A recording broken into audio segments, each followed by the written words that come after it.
최근 들어 뉴스, 영화, 드라마에 이 약쟁이들이 많이 나오면서 마약이라는 단어가 정말 많이 노출되고 있습니다. 그런데 하필 또 이 시기에 또 마약 범죄도 늘어나고 있죠. 강성신 변호사님. 네. 혹시 이 둘 사이 연관 관계가 있나요? 제가 생각했을 때는 이 마약이 미디어에 노출되는 횟수랑 네. 이 마약 범죄가 점점 더 증가하고 있는 게 결코 무관하다고 보이지는 않아요. 그래서 제가 오늘의 게스트를 어렵사리 섭외를 했습니다. 네, 안녕하십니까. 의도치 않게 마약과 성범죄를 주로 담당하고 있는 박정훈 변호사입니다. 마성의 변호사. 마성의 변호사님. 네, 맨날 하는 게 마약, 마약, 성범죄. 성범죄. 뭐 강남이 무조건 뭐 마약 우범지대다 이렇게 제가 못 박는 건 아니지만 클럽들이 많단 말이에요. 네. 그러면 제가 얘기를 들어봐도 이 클럽 등지에서 투약 사건이 굉장히 많다고 알고 있는데 이거는 좀 어때요? 맞아요? 아무래도 이제 클럽에서 이제 술을 많이 보다 보니까 좀 유통이 조금 은밀하게 많이 이루어지는 건 사실이죠. 어떤 식으로 되는 거예요? 술 취한 사람한테 옆에 가가지고 막 그런 경우도 많이 있습니다. 많아요. 취한 사람이 가서 뭐 은호로 말하면서 네. 나 있는데 뭐 같이 할래? 아니면 같이 밖에 나가면서 할래?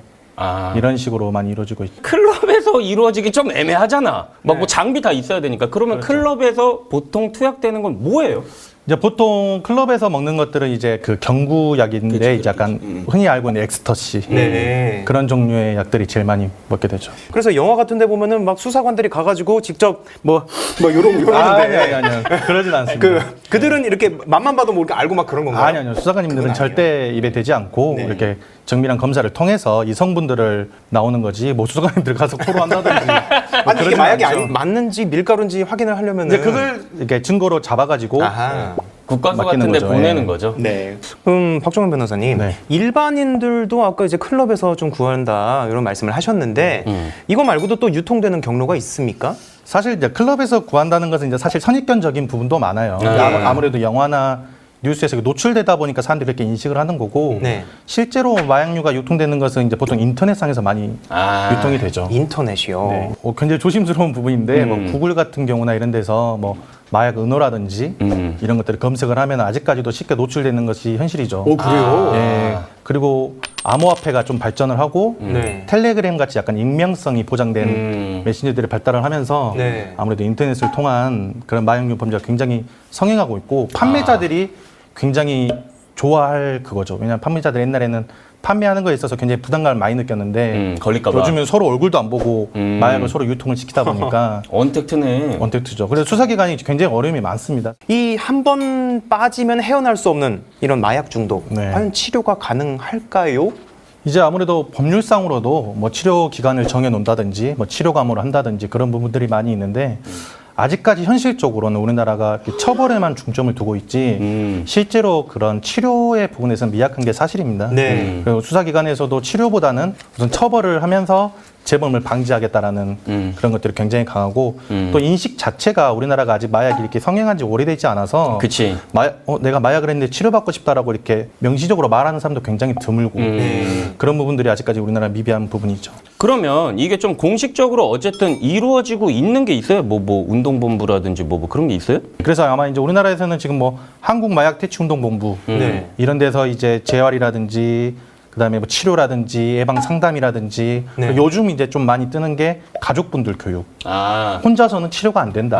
아. 가족이나 지인들도 같이 교육을 받아라. 네. 그래서 이런 것들을 교육을 받았고 우리가 앞으로 뭐 아들이면 아들을 앞으로 어떻게 우리가 교육하고 치료를 할 건지 이런 것들도 나중에 법원에서 판단함에 있어서 굉장히 큰 양형 자료로 법원도 보고 있습니다. 네. 강남 뭐 클럽 등지에서 이제 단순 투약을 한 사건이에요. 뭐 술이 많이 취했죠. 뭐 술이 많이 취해가지고 주변인이 이제 같이 간 사람이 권한 거예요. 뭔지도 모르고 막 취한 상태에서 막 솔직히 마약인 건 알았어. 마약인 건 알았는데 본인의 진술에 의하면 이제 난생 처음 투약을 한 거예요. 뭘 투약했죠? 뭐 알약이었어. 나 정확히 기억이 안 뭐 나요. 엑스터시 네, 이런 엑스터시였을 거예요. 네. 그걸 이제 투약하고 걸렸어요. 걸려가지고 이제 조사받고 온 거예요. 조사받고 왔는데 너무 놀랐던 게 요즘 벌금 아니에요? 그렇죠. 그런 사람들이 진짜 많아요. 어차피 이거 나 태어나서 처음 한 거고. 뭐 집행유예 아니냐. 그리고 막 또 아시겠지만 어제까지만 해도 검은 머리였거든. 근데 갑자기 하얀 머리가 되고 왜요? 온 거야. 탈색을 탈색을 한 거예요. 왜 탈색을 하죠? 그 검사에 안 나온다라고 생각을 하는 거지. 이거에 대해서는 어떻게 보세요? 그 흔히 말하는 마약을 하시는 분들이 하면 뭐 마약 성분이 머리카락에 이렇게 남게 되죠. 네. 이렇게 남으면서 이 머리카락을 뜯어서 검사를 하면 네. 당신이 어떤 마약을 했는지가 다 나와요. 아, 그래요? 예, 그래서 하시는 분들이 이제 좀 나름대로 자기들 나름대로의 방어책이라 생각하는 것을 머리를 탈색을 하면서 네. 머리카락을 굉장히 이렇게 뭐라 하죠? 영양소를 파괴. 영양소를 파괴를 시켜서 네. 검사를 해도 불분명하게 나오게 하는 거죠. 네. 그래 이게 무조건 먹힐 거다라는 식으로. 네, 대검찰청 자료에 따르면 2020년에 단속된 마약류 사범이 약 18,000여 명이라고 합니다. 그리고 변호사님들께서 말씀하셨던 대로 암호화폐가 유통이 잘 되면서 또 이 20, 30대의 범죄도 늘어나고 있다고 하는데 참 이 국가적, 사회적인 이 대처가 필요한 시기라고 생각이 듭니다. 끝까지 시청해 주셔서 정말 감사드립니다.